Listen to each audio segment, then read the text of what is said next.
This is the Italian InsurTech Association, and this is AI and InsurTech. And of course, we couldn't make it without having with us one of the largest global InsurTech company. This is bolttech, and with us we have Rob Bauer, that is the president and the chief growth officer for bolttech. Thank you, Rob. Thank you so much to be Thank with you. us. Rob is Thank you, Simone. coming from San Francisco. I mean, I said, Rob, you look really fresh, even if you're from San Francisco. This is the power of InsurTech, right? I shared with you my grandmother was born in Bari and would be very excited to see me on stage here right now. Fantastic. This is Concetta Vitaliano. And she would be disappointed that I'm not doing this in Italian. So excuse me, please. no problem. I think actually we'll work on it for the next years. I'm sure you can. Perfect. Rob, you are celebrating the fifth year of anniversary for bolttech. This is a story of tremendous growth. Can you please tell us more about about this journey up to now? Absolutely. First off, thank you again so much for having us. Thank you for having me here. bolttech, for those of you who haven't heard of us, we're the largest insurtech in the world. So we connect 250 insurance carriers with 6,000 different endpoints, B2B endpoints, across 34 countries.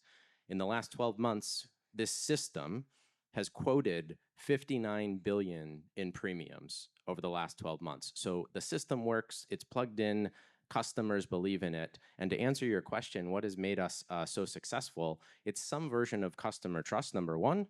Number two, in addition to our respect for the technology, and I was seated here before to hear the gentleman from Unipol before, and again, we respect the technology. We also have a very keen passion to focus on the problem. There are some technology companies who are effectively solutions in search of a problem, as opposed to focusing on the problem of your customer. And in fact, at its best, we are called to really fall in love with the problems of our customer. Let me give you a couple of examples. So if you're a bank and you wake up every day thinking, how can I better serve my customers? Well, you've got a what more can I solve in my customer's day? What more can I help the wealth manager who serves the customer, the agent that day, solve for the customer? For example, if I am a telecom company or a utility and I have customers that trust me with a monthly subscription or a quarterly subscription, for example, also the question that that B2B client asks itself every day is, how can I make my clients' lives better? If you are an auto OEM, one of the things you're solving is offering some choice potentially at the point of sale at a dealer, such that a customer can have the research bundled for them right at that moment, whether it comes through an agent, whether it comes through the dealer itself, whether it comes with choices electronically. That's the problem that dealer or dealer network is solving. The OEM is solving something different. The OEM might be wanting to sell more spare parts and give discounts, for example, and take part in the circular economy. And so one example of how our technology shows up is before you see quotes of insurance quotes in one example for one of our clients, you have an advertisement that says why OEM-owned parts are better than not. So insurers, by the way, solve a different problem. Insurers are trying to figure out how they can say yes to their customer, say yes to those that knock on their door, but not always use their own balance sheet. So what if I only want to sell services, roadside assistance, but in that country, my underwriting appetite or pricing says, not today, not for this customer, not for this risk that is coming through my system. And so our system allows that insurer to effectively own the customer and rent someone else's balance sheet, or use one of their other balance sheets and reinsure it in a different way, for example. So these are examples of customer problems that we've fallen in love with and therefore fashioned our technology to be able to solve those things. And I think that's part of our success. Very, very interesting. That's why you are referring yourself as an enabler. Mm. And in this respect, what is your approach to partnership? Yeah, and I love that question, especially coming from you, Simone. Yeah, So first off, want to thank you and respect you, and just say, thank you so much. we Appreciate it. absolutely respect you and respect you as a fellow builder. And I think there are other builders in this crowd as well.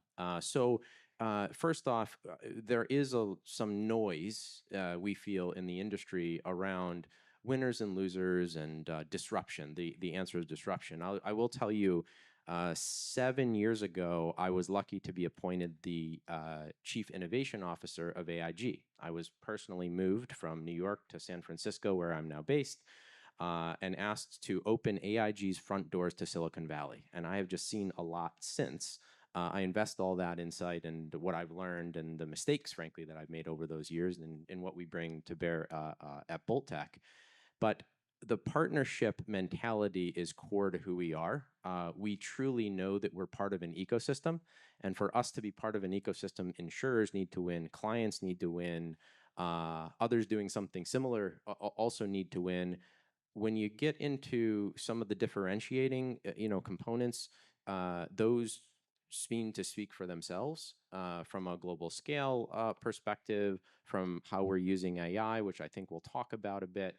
And so we just trust trust the system, and understand that we're part of a bigger world here, and we're just very lucky to be a part of it. Thank you so much. Very clear, and I think you are having an important role in the development of the ecosystem. Definitely, Rob. What's your opinion? What is the most disruptive technology that will change? Our activities. Yeah. So technology can disrupt. So you're absolutely right. I love your question. Our position of how we use it is to enable. And I can't be here at this wonderful leading edge technology conference and not talk about AI. So let me give you a couple examples about. And so the answer to your question is, of course, AI is the black pepper, if you will, that when used in the right way, really spices up life and really gives us that extra umph. Now, it is it's a part of the future. And you also have to respect it, almost like the ocean, like the waves. Like you have to understand its power, and figure out what your relationship is to it. Not that you own it and can marshal it, for example. So let me give you a couple of examples of how we use it. One that I'm most excited about is our platform relies on connections to insurance carriers. We are the shortest distance between an insurer's customer and their core systems. And sometimes that line is short because the core systems are amazing. They're modern, they're API enabled. They have endpoints that we can pick up and distribute to the customer, and that's short. Sometimes, and this changes by product line, by country, by insurer core system, sometimes that distance is quite long. And our technology needs to be, I'll call it screwed in a little bit deeper than just the API endpoints, and that's okay. We do that. We do this too. And so we go deeper into the systems. Sometimes there's a delegation of authority. That's fine too. We have MGAs. We have all this capability to be able to do this. But it relies really at its core in reliable, verifiable, quotable information passing about the risk to the insurer, and then about the price and the conditions back towards the person that is interacting with the system, whether that's an end customer or whether that's an agent or whether that is a auto dealer or whether that is a wealth manager at a bank. It relies on that. So how are we using AI in that area? Well, that information flows at a velocity that is quite rich, deep, and quick. 59 billion quotes in the last 12 months. All right. If I'm an insurer, I'm interested to connect my pipes to your platform, us and others, only if I can rely that when a change is made on my side or your side, it could be logged, cataloged, audited, and understood. We have trained AI to effectively become self-healing carrier connections. AI has become an enabler for us to have self-healing carrier connections. Let me tell you what that means. So the insurer will say, I would like to insure blue Opals in downtown Milan. And I will do that at a rate of, I'll call it 600 quotes per day in downtown Milan. And the price might be 600 euro, for example. And then in rural France, let's call it Lyon, that price might be 500 euro. And I am quoting 50 a day, for example. Well, when the insurer changes their risk appetite for blue Opals, let's say they're electric Opals, and all of a sudden either they need to change their price or change the risk appetite. Today, there are, through Slack or through other means, there is technology where engineers are talking to engineers. Their underwriters make a decision, it goes to their technology team sends us a message, and something is changed in the system. Sometimes we change it, sometimes they change it. Remember the shortest distance between the customer and the core systems.